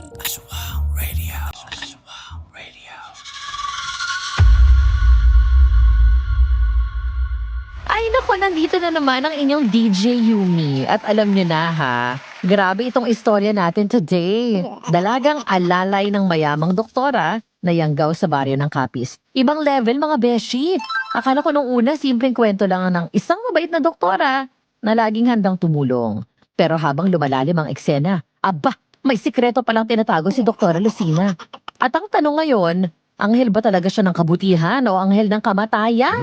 Naku, for sure alam na natin yung sagot, di ba? Habang binabasa ko to, ang dami kong napulot. Una, huwag tayo basta-bastang maniniwala sa nakikita lang ng mata. Kasi nga minsan, sobrang bait ng tao sa labas, yun pala, di ba, laging nakangiti, laging handang tumulong. Pero sa likod pala nun may masamang agenda. Katulad ni Dr. Lucina, akala ng lahat, santo. Pero ayun, may nakatagong dilim. Lesson learned, maging mapanuri mga kaibigan. Pangalawa, yung tungkol sa pagpapatawad at pagtanggap. Kahit maging kasangkapan ng kasamaan si Sally dahil sa sumpa, hindi siya tinakwil ng mga tao. Tinulungan pa rin siya, tinanggap at saka binigyan ng pagkakataon. Ang ganda lang kasi nagpapakita na nga na tunay ang pagmamahal, hindi lang sa panahon ng kasiyahan, kundi pati na rin po sa gitna ng pagkakamali. And, sa totoo lang, hindi lang para sa taong pinapatawad ang ginhawa nun, pati sa atin, para sa sarili nating peace of mind. At syempre, isa pang malupit na aral, hindi nakabase sa dugo o sa apelido ang pagkatao. Tinan mo si Landon, anak ng halimaw, pero pinili niya pa rin maging mabuti. Nakaka-inspire kasi pinapakita lang nito na choice pa rin natin kung saan tayo tatayo, kung sa dilim man o sa liwanag. O sabi nga ni Rico Blanco, liwanag sa dilim. Ay, ano ba? Nalayo na ako. Kung may isang eksenang hindi ko malilimutan, yun siguro yung bumalik yung diwa ni Sally. Tsaka yung umiyak siya ng tahimik. Ang sakit kasi nun, di ba? Alam mo yung bigat ng lahat ng pinagdadaanan niya, yung sumpa, yung pagiging kontrolado ng kasamaan, at yung takot na baka hindi na siya tanggapin. Pero nung umiyak siya, parang binitawan na rin niya lahat ng bigat. Ang ganda. Kasi minsan kailangan mo naman talagang umiyak, 'di ba, para makalaya. So eto na nga may tanong si Nika. Kung kayo po ba si Dr. Lucina, magagawa niyo bang umanib sa masama kapalit ng yaman at kapangyarihan? Usapang praktikal lang daw. Na kung ako si Dr. Lucina, diretso ang sagot ko. Hindi. Hindi lang dahil sa moral values, no? Practicality din. Kasi isipin nyo, anong silbi ng yaman at kapangyarihan kung kapalit naman nun kaluluwa ko, kapayapaan ko, tsaka pagkatao ko? Eh di ba umutang na lang ako ng hindi ko binayaran, di ba? O eh di panalo ka sa umpisa. May pera ka nga, may impluwensya ka nga, takot nga sa iyo ang mga tao. Pero sa dulo, wala ka namang tunay na happiness dyan. Ang bigat kaya noon, parang laging may aninong sumusunod sa'yo. Ang totoong praktikal, long-term dapat. Yung tipong kaya mong matulog na mahimbing sa gabi kasi wala kang tinatapakang tao, ganyan. Yung may kapayapaan ka ng isip, may pagmamahal ng pamilya, tsaka hindi takot, kundi respeto ng tao. Yun ang hindi mabibili ng kahit gaano karaming pera. At dito ko natatapusin ang tsikahan natin ngayong araw. Pero bago ako magpaalam, gusto ko kayong tanungin kung kayo si Dr. Lucina, kaya niyo bang talikuran ng kabutihan kapalit ng yaman at kapangyarihan? O ibabalik ko sa inyo ang tanong ni Nika kanina. Usapang praktikal lang to, hindi moral. So go! Comment nyo na ang inyong mga sagot at excited akong basahin ang mga yan. Hanggang sa susunod, tandaan nyo, anumang dilim ang dumating, mas malakas pa rin ang liwanag. Ako po si DJ Yumi na nagsasabing, aswang ka man sa paningin ng iba, sa panaginip ko, ikaw ang bida. Aswang Radio.